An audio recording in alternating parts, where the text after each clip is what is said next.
Hey guys, and welcome to the channel. In this video, we're going to react to KKK members reacting to getting life sentences. Now this, is going to give me a lot of personal satisfaction. I've got absolutely no love for the KKK, obviously. So to see them get slapped with these massive sentences, fantastic in my book. I hope they have a great time in prison. So yeah, this should be a fun video. This KKK member was sentenced to life in prison, but you won't believe why. Welcome back, Charlie here. The Ku Klux Klan, or KKK, was founded as a hate group in the USA. The group was most active in the 1920s, but you may be surprised to learn there are still thousands of members of this evil group. Today we'll look at times KKK members were sentenced to life behind bars, and their wild reactions in the courtroom. First we have to look at Edgar Ray Killen. Edgar Ray Killen was a prominent KKK member. In 1964, he planned the Look at the hate on his face. He just murder of 3 people. Andrew Goodman, Michael Schwerner, and James Chaney had their lives ended. The 3 victims were civil rights activists. They were participating in the Freedom Summer of 1964. This was a big civil rights protest in Mississippi.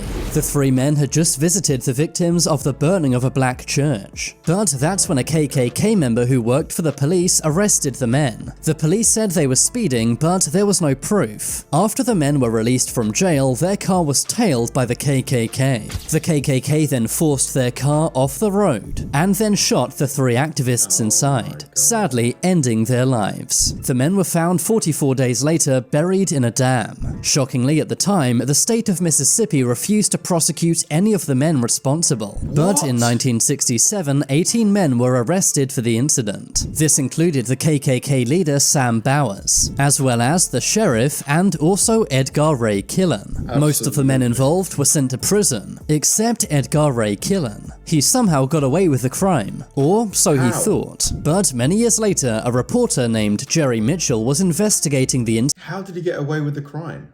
Did they not have enough evidence on him? He found new witnesses, and found new evidence that Edgar Ray Killen was involved, including the fact that he planned these killings. In 2005, at age 80, Killen was arrested once again. The case went to court. He was found guilty for the crimes and was sentenced to 60 years in prison. Given that he was 80 at the time, this of course meant a life sentence. Edgar Ray Killen passed away in 2018 while behind bars. It's a shame justice was only served 40 years after the crime. But absolutely, because he got to live a long time outside as a free man when he just did not deserve that.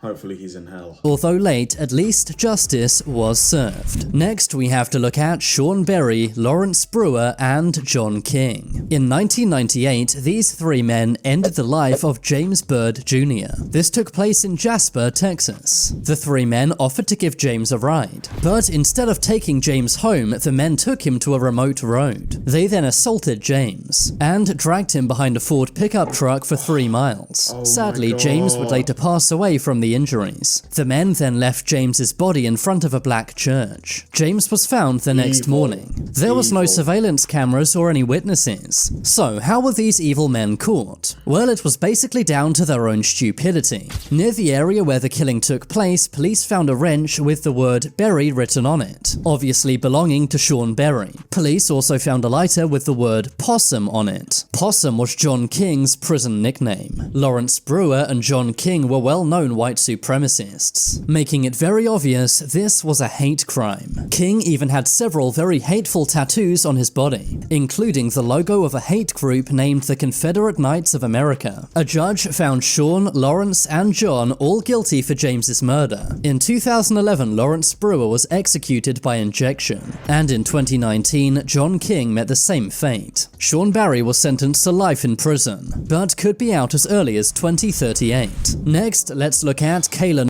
Just sickening, honestly. Just such a hateful thing to do. Just because he was black, they did that. Dragged him behind their car for 3 miles. Oh, Norton and Jose Torres. Kayla and Jose were both members of a hate group named Respect the Flag. They were sentenced for an evil attack on an 8-year-old boy's birthday party in Georgia. They said various racial obscenities. They also threatened to use firearms, and also waved Confederate flags, all while drinking heavily. This took place in July 2015, only 1 month after someone ended 9 lives in a black church. Kayla and Jose also threatened Mate, fuck you and your crocodile tears. various black drivers. A judge later declared Respect the Flag as a street gang. In the courtroom, Kayla Norton cried and apologized to the victims' families. Mate, I would never walk up to you and say those words to you. Get out of here. Take her to prison. Jose Torres was also seen crying. In the end, Jose Torres was sentenced to 13 years in prison. Kayla Norton was given 6 years in prison for Why? Why only 6? They're both very lucky. They should have got more. her part. They were also both banned from entering Douglas County ever again. Next, we have to look at Jeremy Christian. In May 2017, Jeremy was on a train in Portland, Oregon. That's when he had a massive freakout. He started making very racial remarks and threatening many passengers on the train. Taliesin Namkari Mesh and Micah David Cole Fletcher stepped in. They told Jeremy to calm down and stop making hateful remarks. But that's when Jeremy pulled out a knife, stabbing both men along with another passenger named Ricky Best. Micah thankfully survived, but Taliesin and Ricky sadly both passed away. Jeremy Christian then ran away. He was soon arrested and went to trial. The surviving victim, Micah, said that he has nightmares every night, just proving the lasting effects of Jeremy's evil crimes. In the end, Jeremy was given 2 life sentences Look at the state of him. You just... plus 51 years, with 0 chance of parole, meaning this dangerous and hateful man will never be released from behind bars. That's probably a good thing, seeing as he had a major freakout in court.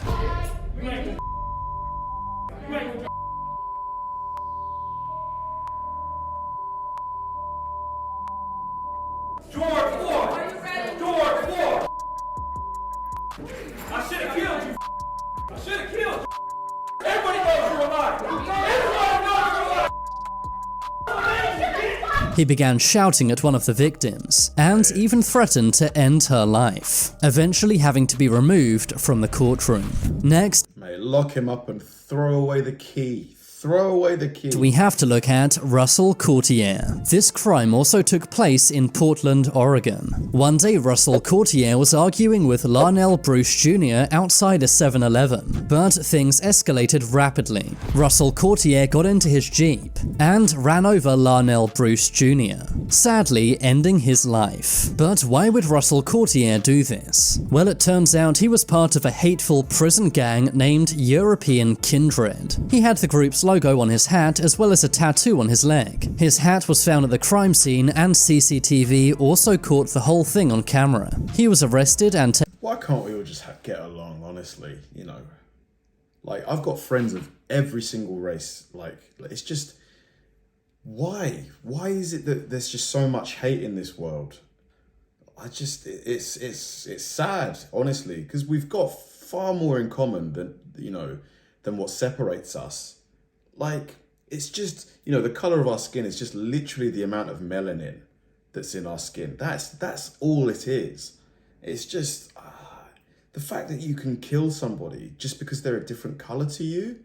It's insane. It's insane. taken to court. His girlfriend, Colleen Hunt, was also arrested. That's because it was her car that he used, and she was cheering him on inside of the car. Russell Courtier received life imprisonment. Next, we have to look at Charles Newcomb, David Moran, and Thomas Driver. These 3 KKK members plotted to take someone's life. The 3 men were Florida prison guards, and had planned to end the life of someone who used to be an inmate at the prison where they worked.